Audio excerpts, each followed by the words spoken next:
muito boa noite a você. Estamos chegando na sua timeline, no seu feed de notícias, aqui no Facebook, através da Unimed Concórdia, para mais uma segunda-feira especial com muita informação. A partir de agora, você que está ao vivo com a gente, que está chegando aqui no nosso Facebook, está convidado a permanecer conosco para um bate-papo muito interessante, hoje com uma convidada também muito especial. Estamos aqui com a psiquiatra, doutora Pauline Ruaro Peralta. Ela que atua em Concórdia, já é concordiense também, vai falar para a gente sobre um tema muito importante para a saúde de todos nós. O assunto que nós separamos para essa segunda-feira está relacionado aos transtornos de ansiedade. Fique com a gente, o programa Unimed para você começa agora. Boa noite a todos.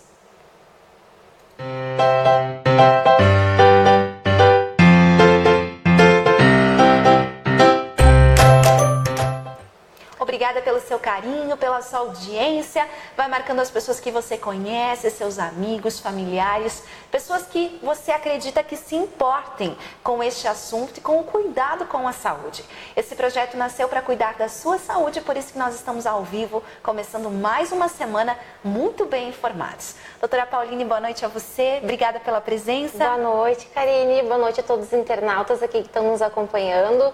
Fiquem bem à vontade para fazer suas perguntas, tirarem suas dúvidas.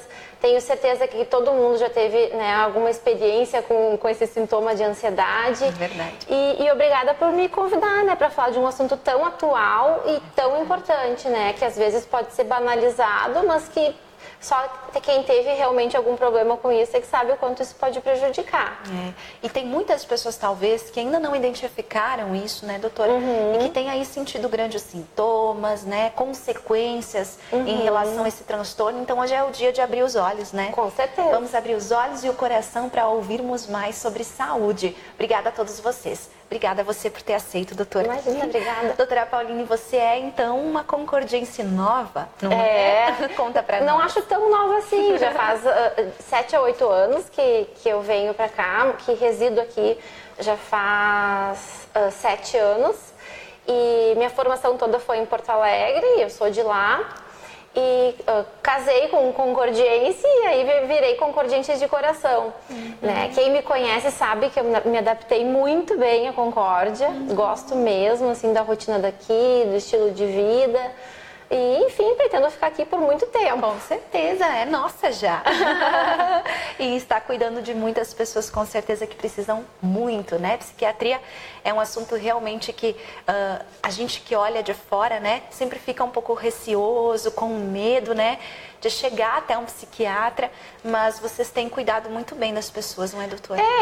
Infelizmente ainda existem alguns tabus e alguns preconceitos, né? Algumas coisas culturais de que do psiquiatra, enfim, mas eu acho que isso tem reduzido com o tempo e programas como esse eu acho que só ajudam também a gente a desmistificar e esclarecer, né? É verdade, o psiquiatra faz um papel importantíssimo na saúde das pessoas e realmente aí quem já teve a oportunidade, né, de participar, enfim, de ter uma consulta com o psiquiatra, um acompanhamento, sabe do que eu estou falando, da importância que esse trabalho possui. Doutora Pauline, então por que abordarmos o transtorno de ansiedade? Por que a gente pode abordar esse assunto, né, que é tão falado agora, mas que sempre esteve presente na vida das pessoas?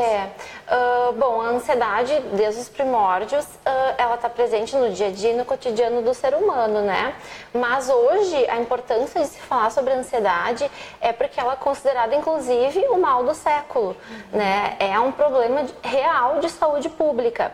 Hoje se sabe que cerca de 10% da população tem ou em algum momento teve ou terá algum problema de saúde relacionado à ansiedade, um transtorno de ansiedade diagnosticado de fato.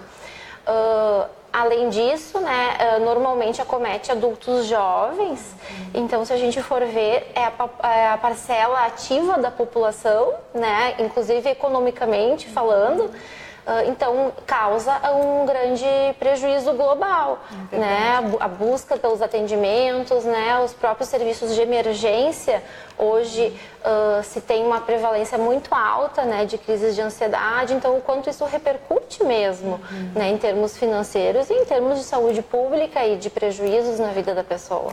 Isso está muito interligado também, não é, doutora, com os dias de hoje, né? Como você falou, as mudanças no formato de trabalho, esse estresse que não desliga. Cada vez mais temos mais demandas e acesso muito rápido a tudo, né? Há muitas informações e isso é muito bom por um lado, mas por outro lado a gente não se permite, né, desligar e fazer nada com mais tranquilidade.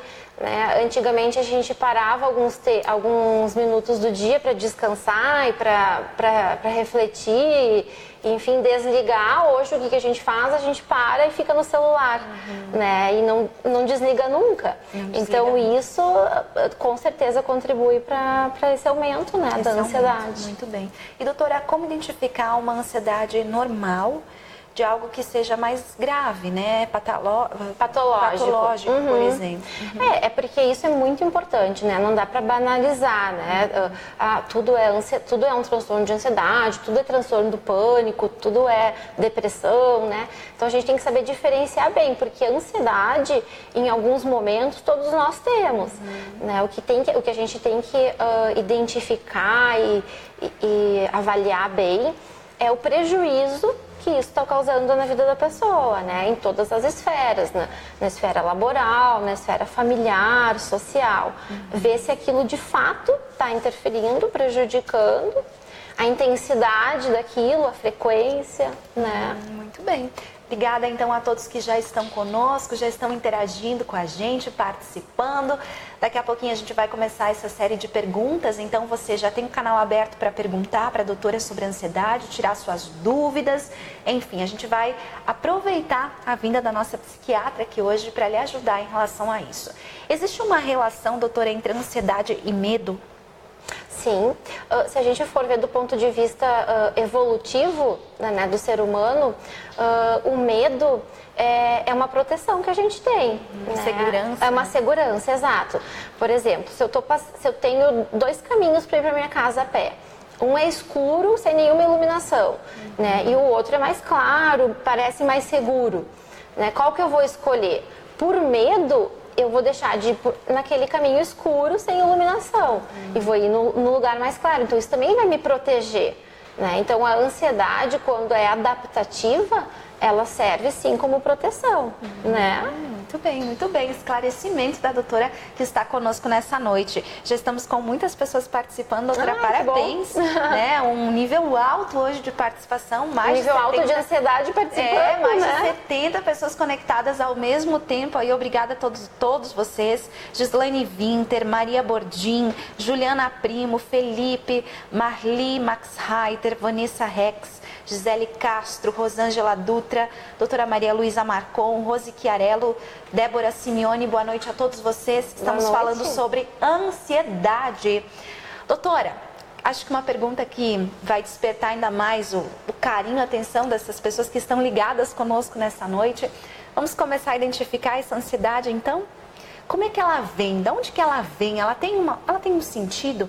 O que vocês pesquisaram, doutora, sobre isso? De causas, assim, palpáveis, né? Isso é bem importante que tu tá falando, porque ainda tem muita gente que acha que é frescura, né? Que é uma coisa que dá para controlar. E não, hoje se sabe que tem toda uma base biológica envolvida, né, na etiologia da ansiedade. Tem uma herança genética importante, né? Então, se a gente tem familiares com algum transtorno de ansiedade, a gente vai ter mais chance de desenvolver isso. E basicamente está relacionado com alguns neurotransmissores, serotonina e noradrenalina. Por isso que as medicações acabam atuando nessa área cerebral e ajudam na ansiedade. Você falava algo antes nos bastidores da nossa conversa que é bem importante: medicação. Não é? Uma vez identificada a ansiedade, a medicação ela realmente vai ajudar. Precisa-se fazer uma avaliação, né, e de fato fazer um diagnóstico de qual tipo de transtorno é, né, e a gravidade deste transtorno. Né, por isso precisa passar por uma avaliação médica ou até mesmo psicológica. E alguns casos de ansiedade, sim, necessitarão de medicação. Algumas outras abordagens não farmacológicas podem ajudar. Podem bastar. E alguns realmente vão ter que lançar mão da medicação. E quais seriam, doutora, os diferentes transtornos de ansiedade? A ansiedade não tem um tipo só, então, né? Ela não tem uma causa, um efeito comum entre todas as pessoas. Como que é isso?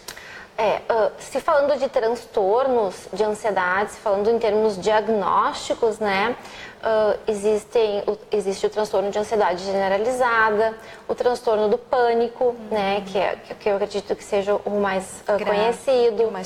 Né, existe o transtorno de ansiedade social, que é a timidez social. Existe uma fobia específica, como por exemplo uma fobia específica de altura, uma fobia específica de água, enfim, aí vão abrir leques muito grandes de diagnósticos, né? Mas que eu acho que para os nossos internautas seria mais o transtorno de ansiedade generalizada e o transtorno do pânico mesmo. Muito bem. Podemos ir um pouquinho mais além, doutora? Claro. E tentarmos entender um pouquinho mais de que forma essa ansiedade está presente? Porque, por exemplo, assim, né, no nosso trabalho, no nosso dia a dia, às vezes a ansiedade ela está atrapalhando e a gente não sabe que ela está presente, está atrapalhando, né? São sintomas físicos, doutora? São sintomas apenas na mente da pessoa? Como que é possível identificar e saber que não é e não está normal algo? De novo, falando daquilo que eu comentei antes, de avaliar o nível de prejuízo, quanto isso realmente está interferindo na rotina da pessoa. Né? Mas a ansiedade é danada, né? Porque ela pode se manifestar de muitas formas. E isso pode ser muito diferente de uma pessoa para outra. Né? Tem gente que quando fica ansioso, consegue se perceber ansioso, inquieto, ou até mesmo, né, um aperto no peito, aquela sensação de que não consegue respirar, né, tem que respirar fundo, senão parece que não dá a volta no ar. Tem gente que manifesta com tontura, dor de estômago, diarreia, alteração intestinal, formigamento nas mãos, às vezes na face. Muito bom. Né? Dor de cabeça, zumbido, boca seca, enfim, existem vários sintomas, né? Diversas e muitas vezes os pacientes, e claro, de uma maneira adequada, acabam passando por vários clínicos, por vários médicos, fazendo uma extensa investigação clínica que de fato não acreditam que é a ansiedade. Né? Muito bem, já temos perguntas e eu já vou aproveitar o nosso bate-papo para que as perguntas não sumam aqui no meu controle. Já vamos aproveitar, depois a gente retoma então essa linha de raciocínio. Doutora, Felipe e Chayane perguntam: ansiedade com a mania de roer unhas, existe isso? É possível controlar? Existe isso, doutora? Existe. Uma das manifestações, né, da ansiedade pode ser, sim, né, acabar tendo esse comportamento assim, mais compulsivo, de não conseguir controlar e roer unha. Mas então todo mundo que rói unha precisa se tratar? Não necessariamente, né? De novo, vamos avaliar isso dentro de um contexto, né? Dentro do nível de prejuízo que isso causa, né? Será que eu tentar, né, canalizar minha ansiedade para outra coisa, uma meditação, uma atividade física, não necessariamente isso tem que ser tratado, e sim avaliado dentro de um contexto de sintomas, né?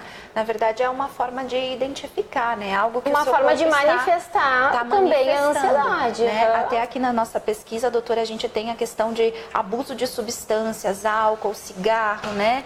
Essas questões todas, que às vezes também pode estar relacionado a isso. É uma forma de manifestação, não sei? Sim, uma forma de manifestação eu não digo, mas uma das causas da ansiedade, né? Então, o álcool, por si só, já causa ansiedade. Embora muitas pessoas, né, tenham aquele costume de tomar o álcool para relaxar. Porque, de fato, num primeiro momento, ele dá uma relaxada e ele, inclusive, baixa a ansiedade. Mas depois, quando passa o efeito, vem o efeito rebote. Então, a longo prazo, o álcool ele piora a ansiedade. Assim como o tabaco, né? Hoje a gente vê muita gente usando, assim, e na minha opinião, de uma maneira exagerada, os energéticos, né? Não só para embaladas, né? Em festas, mas também às vezes no dia a dia, para estudar, né? Como uma alternativa da cafeína. E de fato ele mantém a pessoa mais acordada, mas ele pode desencadear ansiedade importante em algumas pessoas que daqui a pouco já têm uma propensão, né? Vai intensificar isso. Até o próprio café? O café, né? O chá verde pode estar associado à ansiedade, o chimarrão, o chá mate, alguns anti-inflamatórios. Então eu não posso usar nada disso. Não é, mas assim, se observar, né? Me sentir ansiosa, né? Tentar refletir o que foi de diferente na rotina para poder identificar aquilo que pode ou não ter causado, né? Talvez tomar consciência antes de fazer de novo. Ou usar com uma moderação, né? Não pode mais tomar café, mas daqui a pouco não exagerar. Se aquilo é uma coisa que tu te percebe que desencadeia a ansiedade, que né? faz muito mal, não é? Muito bem. Então temos mais uma pergunta. Mesmo medicada, a pessoa pode ter recaídas? Com certeza. O nosso corpo humano, a nossa mente não é matemática, né? E algumas coisas a gente não tem o controle mesmo, né? E mesmo medicado, estável, um paciente, por exemplo, em tratamento e medicado estável, por algum motivo, pode ter algum fator desencadeante, pode ter uma recaída sim. Temos perguntas também em relação à medicação, né? A gente não gostaria de entrar nesse assunto agora, que acho que é importante cada paciente, né, ter o seu próprio diagnóstico, né? Quando a gente abre aí o Google, né, o nosso Dr. Google, a gente vê aí várias opções, não é, doutora? Mas então vamos aproveitar essa parte da medicação para dar um recado que eu acho que é importante. Dessa banalização que a gente tem hoje em dia da pílula da felicidade, de que tudo tem que ser medicado, né? Nem tudo que a gente sente tem que ser medicado. Então, ter alguns momentos de ansiedade, de apreensão, isso faz parte do nosso dia a dia e a gente tem que tolerar isso e ter isso como um crescimento também pessoal. Claro, eu não estou dizendo de um transtorno de ansiedade diagnosticado, é claro que isso tem que ser tratado. Mas de que eu vejo com muita frequência, né, as pessoas cada vez mais querendo medicar qualquer sintoma, né, para não sentir mais nada de desagradável. Né? Até a gente conhece, né, quem estuda um pouquinho mais das emoções aí do ser humano, sabe que existem personalidades diferentes de uma pessoa para outra, Com né? certeza. A pessoa sempre vai ser diferente da outra pessoa. A maneira de lidar com os problemas, né? E justamente nessa personalidade tem alguns perfis, não é, doutora, que tem mais esse perfil ansioso, não é? E que até mesmo podem ter maior tendência a desenvolver, né, um transtorno de ansiedade. Bem. E quando a gente fala, doutora, antes de fazer essa pergunta, eu vou perguntar, temos uma pergunta aqui importante também, ansiolíticos ajudam na ansiedade? Se a gente for falar do ponto de vista farmacológico mesmo, né, existe muita diferença entre ansiolítico, entre classe medicamentosa, né, entre ansiolítico e antidepressivo. E muitas pessoas, a maior parte das pessoas, tem a ideia de que o tratamento da ansiedade é o ansiolítico, até pelo próprio nome, né, mas o ansiolítico ele não é um tratamento a longo prazo da ansiedade, é como se fosse uma medicação usada somente em emergências, assim, tipo, uma crise mesmo. E o que seria esse ansiolítico, doutora? São os famosos faixa preta, né? Os PAN, clonazepam, diazepam, lorazepam, esses são os ansiolíticos. Causas emergenciais, então. E em situações específicas e não são medicações indicadas para uso contínuo e crônico, né? Muito bem, então a gente... Embora tenham esse nome de ansiolíticos, né? Muito legal. Doutora, muitos elogios a você, centenas de pessoas participando participando. Obrigada a todos que estão com a gente ao vivo em mais uma segunda-feira. Novamente, Unimed Concórdia entrando aí na casa e no coração de muitas pessoas. Doutor Eduardo Camina, parabéns Unimed. Doutora Pauline, desmistificando o assunto com clareza e coesão. Parabéns, doutora. Vamos lá, doutor então. Eduardo tem que Doutor Eduardo é nosso, como diz, nosso internauta assíduo. Obrigada, ele sempre prestigia, sempre né? Está ele com a está gente. sempre aberto a aprender também e a nos ensinar muito. Verdade. Ataques de pânico, né? Ansiedade, primeiros sintomas. Mas quando acontece um ataque de pânico, doutora? O ataque de pânico, do ponto de vista assim, diagnóstico psiquiátrico, é aquela ansiedade, né, que acontece subitamente do nada, né? Então normalmente o paciente tem um relato de eu estava tudo bem e do nada, né, eu me senti muito mal. Então é uma ansiedade que atinge um pico muito elevado, não é uma ansiedade constante, ela vem aguda, atinge um pico muito alto e depois ela vai reduzindo. Né? Normalmente nos ataques de pânico a pessoa tem uma sensação de que vai morrer, de que vai ter um ataque cardíaco, e isso não é coisa da cabeça da pessoa. De fato, a pessoa sente isso e simula mesmo um ataque cardíaco. Tanto que a maior parte dos ataques de pânico, eles acabam se encaminhando para um serviço de emergência. Olha né? só. Porque a pessoa, de fato, acredita que está, né, tendo algum ataque, algum problema de saúde muito grave. Né? E não é coisa, não é inventado, né? De fato, eles sentem isso. São os mesmos sintomas. Isso, e muitas vezes podem, inclusive, aumentar a frequência cardíaca. Então, não é só a sensação do coração acelerado, da palpitação. Vai verificar a frequência cardíaca, está realmente acelerada. Vai verificar a pressão arterial, está realmente com pressão arterial alterada. Mas a origem disso não é uma origem orgânica, e sim uma origem emocional. Emocional. Né? Mas o ataque de pânico é muito, muito desagradável, uma sensação muito desagradável. A gente não pode banalizar, né? Não é, e muito menos achar que é frescura, não é? Exato. E doutora, um ataque de pânico ele pode acontecer em qualquer lugar, a qualquer momento, dirigindo um carro, por exemplo, situação gravíssima? Com certeza. O lado bom, né, é que raramente nos ataques de pânico você tem perda de consciência, né, ou daqui a pouco uma síncope, um desmaio de fato, né, é muito mais uma sensação de que isso vai acontecer. É uma sensação. É, uma sensação de que eu vou desmaiar, uma sensação que eu vou morrer, uma sensação de que eu vou perder o controle das coisas, né, mas raramente isso de fato acontece, né, mas é uma sensação disso.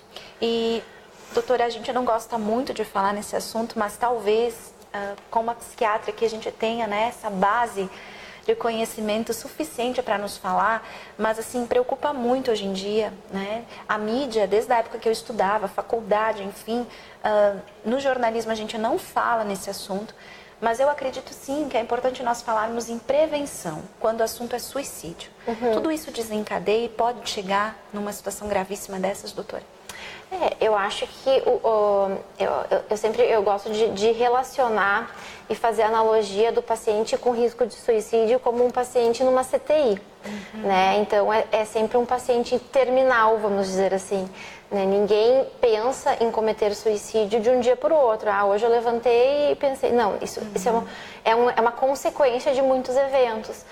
Então, se a gente for ficar imaginando uma pessoa com ataques repetidos de pânico, né, daqui a pouco sem conseguir identificar aquilo como uma doença emocional, não conseguir tratar, não ter acesso a um tratamento, eu acho que isso sim, a longo prazo, pode, né, desencadear um transtorno de depressão importante e aí, por consequência, em algum momento, né?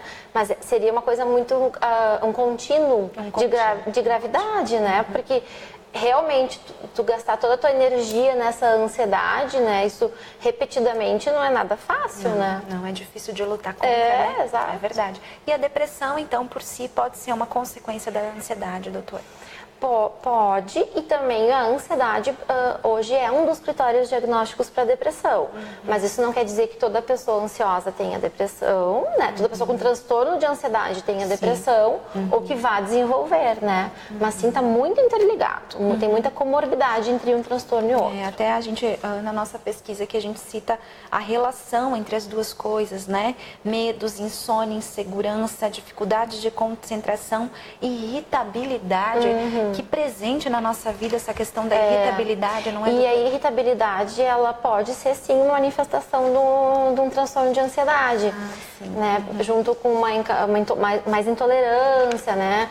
Uma pessoa que antes era mais tolerante, agora qualquer coisinha já estoura, né? Uma tensão, né? Muita dificuldade de relaxar, sempre tenso, irritabilidade. Principalmente em adolescente e criança, a ansiedade ela pode se manifestar muito mais como irritabilidade. Pessoal, façam perguntas, né? Nós temos esse canal aberto. Eu gostaria, antes de dar continuidade ao nosso tema aqui, que você se sentisse à vontade para participar. Todas essas pessoas que estão nos ouvindo, se nós ainda não falamos algo que você quer ouvir, está na hora de perguntar aqui, ó. Já temos uma pergunta. Por favor, me diz como levar alguém no médico com depressão profunda. Ela não quer ir. É a pergunta da Eliane. Não existe uma receita para isso, né? Muitas vezes tem que ser uma coisa imposta mesmo, porque se o paciente deprimido, às vezes não tem forças nem de procurar ajuda mesmo. Então, por isso é o papel importante da família nesse primeiro passo. Né? Nem que seja levar ativamente, né? Não digo à força, mas até com uma certa insistência. Levando para o atendimento, o resto é com o médico, né? Mas até chegar no atendimento, a família é fundamental, né? E a família sofre demais. Só quem passa por uma situação assim sabe, né? Das forças que a gente tem que fazer para superar uma situação assim ou tentar ajudar, né? Porque essa própria falta de vontade, né, de procurar ajuda, de reagir, esse negativismo, esse isolamento é o próprio sintoma da depressão, né? Então é um sintoma da doença. Vamos cuidar melhor, né, pessoal? Acho que temos chance aí de melhorar, né, doutora? O primeiro passo é buscar ajuda, né? Para os transtornos de ansiedade é buscar ajuda. Sim. Quem pode ajudar, doutora? Eu acho que de uma maneira geral, né, os médicos em geral, os transtornos de ansiedade, acho que todos os médicos são habilitados para dar um primeiro atendimento, né? Em muitos casos os psicólogos também, né, avaliam e tratam e se julgarem necessário encaminham, né, para uma avaliação mais especializada. Os profissionais de saúde, né? Profissionais de saúde, não é? Muito legal, doutora. E crianças, né? Existe essa consulta às crianças, doutora, esse cuidado com as famílias. Transtornos de ansiedade estão presentes nos nossos pequenos também? Estão. E cada vez mais, né? Porque eu acho que cada vez mais as crianças... De novo, aquele acesso a muitas informações, né? A muitas atividades, às vezes... a gente deposita, né, muitas tarefas neles, né? São crianças e a gente, né, coloca algumas rotinas mais pesadas. Claro que sempre com o objetivo de investir no seu filho e de ajudar, enfim, mas de cuidar para não sobrecarregar, né? Mas muito tem se aparecido da ansiedade, sim, nas crianças. Doutora, e como que a gente pode identificar em crianças que não sabem dizer o que tem, que é algo que a gente tem que cuidar? Por exemplo, quais seriam os sinais de que essas crianças precisam realmente ser encaminhadas a um profissional? Os pais conseguem perceber isso por conta? Talvez num primeiro momento não, né? Mas o mais importante é a gente observar mudanças de comportamento, né? Então aquela criança que estava habituada a um determinado comportamento, de uma hora para outra, né? Então começa a ficar mais irritado, mais intolerante ou até mesmo mais isolado, mais inseguro, com alguns medos, né? Medos que não tinham antes. Né? Pode acontecer, né, em alguns casos da perda do esfíncter, da incontinência urinária, né? alterações na escola. A escola sempre é a luzinha vermelha, né? Então, o pai e a mãe, né, ficaram na dúvida se tem alguma coisa acontecendo. Vão na escola, pergunta para a professora se ela também observou, né? Porque às vezes isso também se manifesta, às vezes não. Provavelmente vai ter se manifestado também na escola. Então é ficar atento a mudanças de comportamento, né? Acho que ninguém melhor do que o pai, a mãe e a prof para conhecer né, aquela pessoinha e saber qual é que é o padrão de comportamento deles, né? Então, uma mudança de comportamento, acho que tem que acender uma luzinha para a gente prestar atenção, né? E crianças bem pequenas, é possível tratar? Como que a gente faz esse acompanhamento, né? Com profissionais também, né? Ou em casa mesmo? Tem que ter uma orientação. Tem que ter uma orientação, às vezes a professora mesmo pode orientar alguma situação, né, de que possa ter identificado do comportamento dos pais, né, dos cuidadores. Tratamento medicamentoso, eu acho que fica muito reservado a casos extremos e para crianças pelo menos depois dos 7 anos, né? Somente depois dos 7 anos. E também com uma indicação bem precisa, né? Não se sai medicando também qualquer sintoma, né? Porque se entende também que isso faz parte do aprendizado, da construção emocional. Né? Essa construção de personalidade que está acontecendo justamente nessa fase. Exatamente. Então, eu acho que é importante a gente controlar primeiro a nossa ansiedade para depois cuidar deles. Porque eles são umas esponjinhas, né? Acabam pegando tudo. E eles acabam repetindo tudo que a gente faz. Com certeza. Né? Eu falo por mim.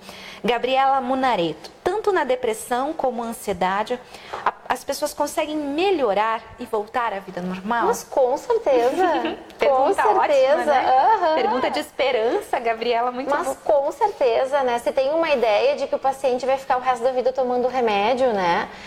Eu falo muito da medicação porque a gente acaba fazendo avaliações mais clínicas, mas com certeza tem tratamento e não quer dizer que vai ficar o resto da vida daquele jeito. Não. Muito bem, que bom, né? Graças a Deus que tenha, graças aos médicos também.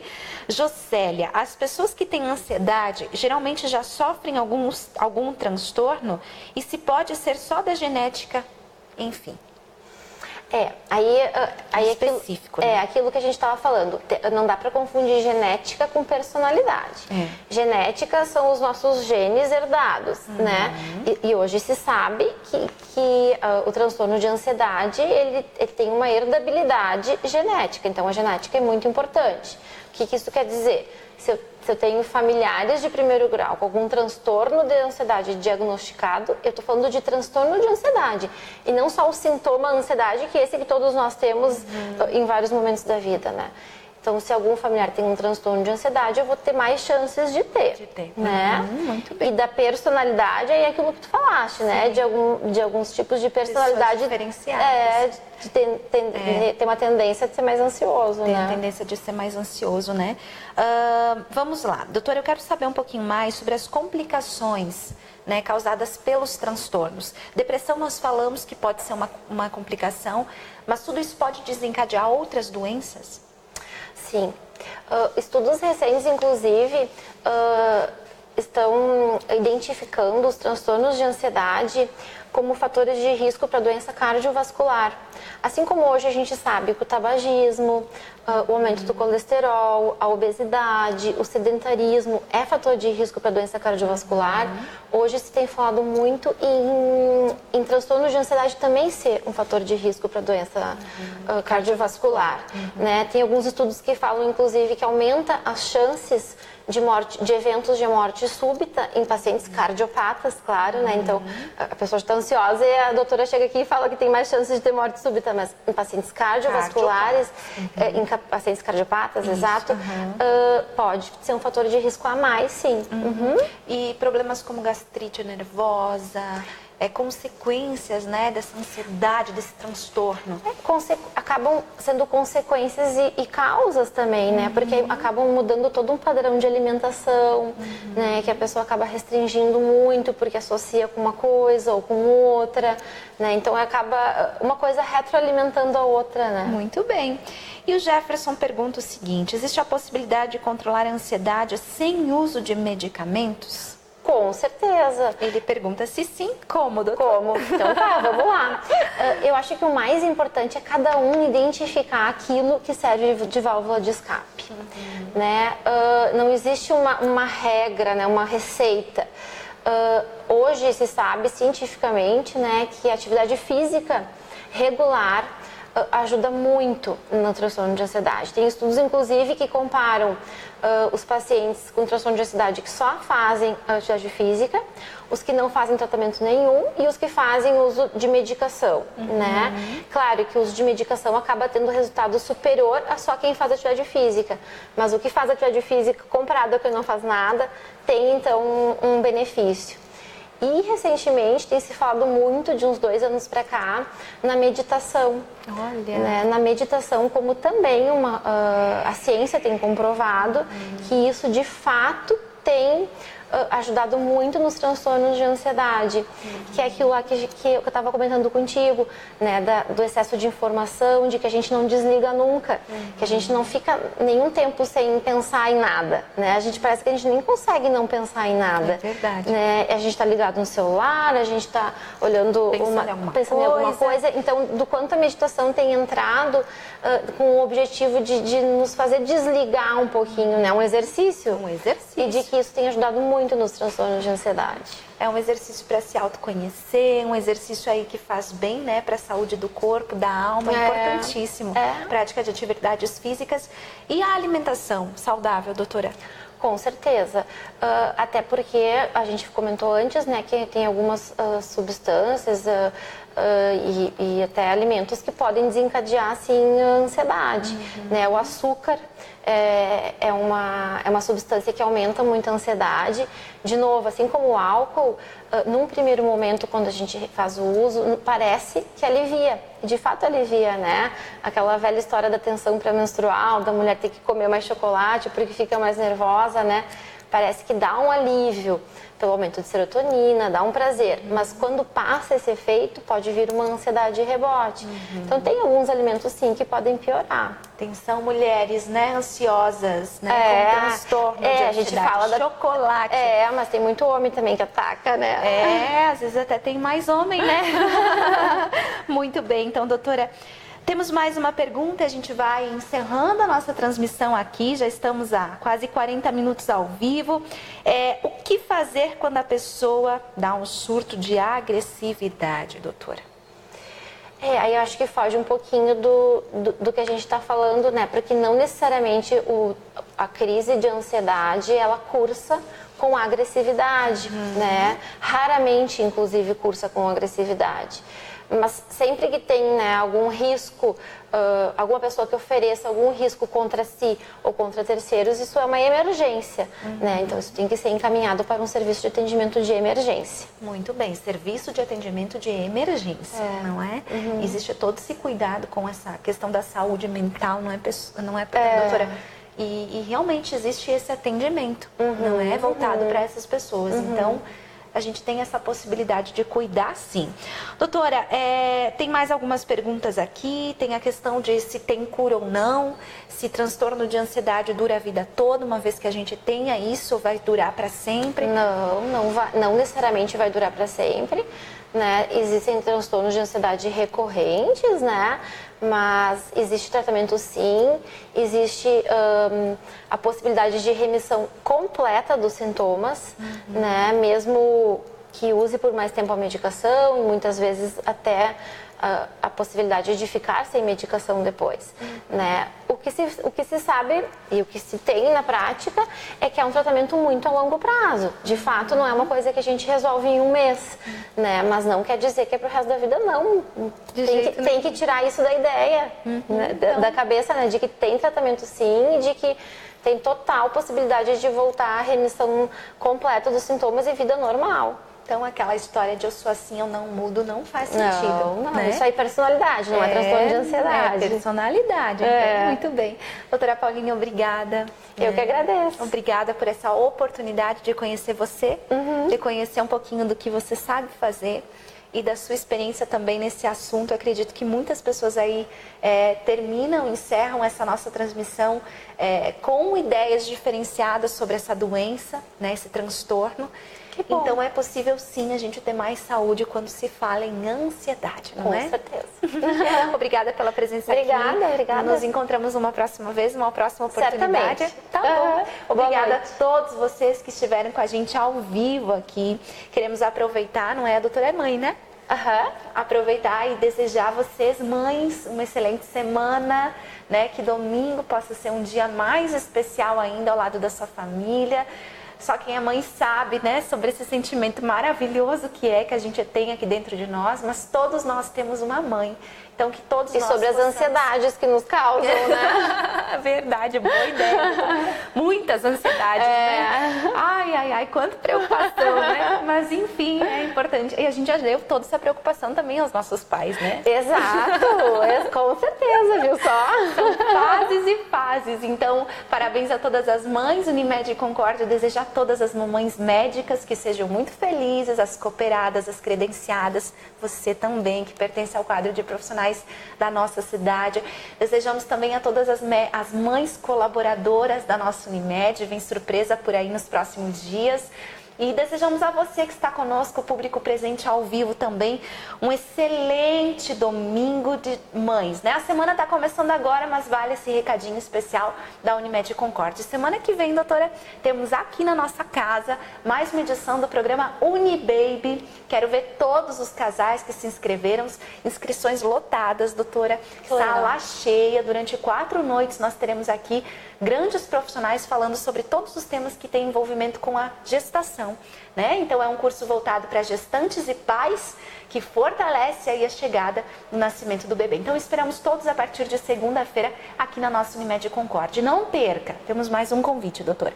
Segunda-feira que vem, ao vivo, nesse mesmo horário, nós teremos aqui um bate-papo sobre enfermagem. Semana mundial dedicada a isso. E aqui na Unimed Concórdia nós vamos saber mais sobre esses profissionais que auxiliam tanto vocês médicos, não é? Papel fundamental. Maravilhoso e também ajudam muito as pessoas. Boa noite a todos vocês, obrigada pela participação de todos, obrigada a todos os elogios, faça sugestões, esteja com a gente sempre ao vivo pela Unimed Concórdia. Boa semana a todos. Boa noite, doutor. Boa noite. E atenção para o resultado das melhores operadoras de saúde de Santa Catarina, segundo a principal avaliação do setor, feita pela Agência Nacional de Saúde Suplementar. Em primeiro lugar, Unimed. Em segundo lugar, Unimed. Em terceiro lugar, Unimed. E em 17º, Plano B. Ei, vai lá, que agora é sua vez. Parabéns.